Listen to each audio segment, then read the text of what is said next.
First off, you can call me Doc. And before we get into the video, we need to understand two key concepts. What is factory farm? According to Merriam-Webster, a farm on which large numbers of livestock are raised indoors in conditions intended to maximize production at minimal cost.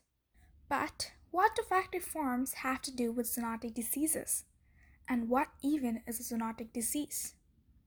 According to CDC, zoonotic diseases are caused by the spread of germs between animals and people.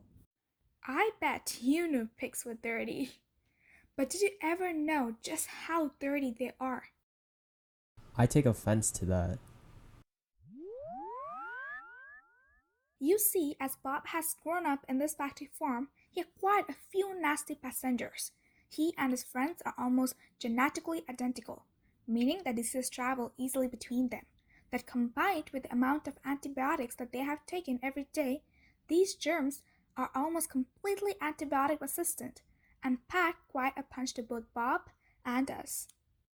Whoa, that's horrible. But how bad could it really get?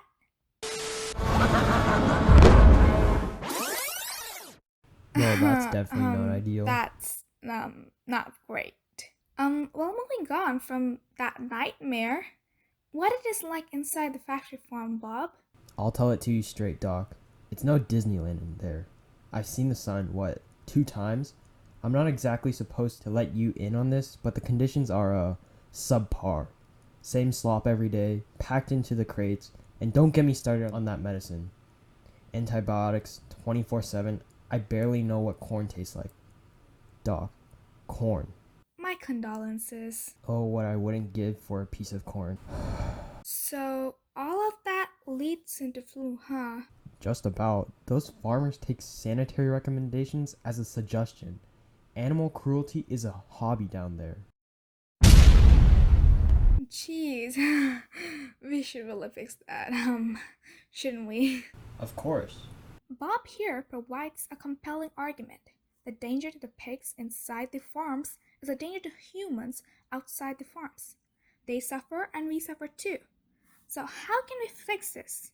Well, to start off with, there are plenty of organizations looking to turn this whole industry around. We should shift towards local free-range farms where animals actually know what the sun feels like.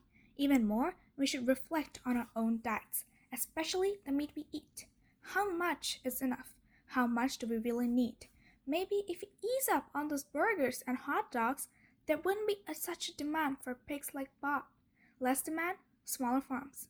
Policy should also regulate antibiotics and herd size, which would make it harder for diseases to pass and spread within the farm. Happy farm, happy people. Which one do you prefer?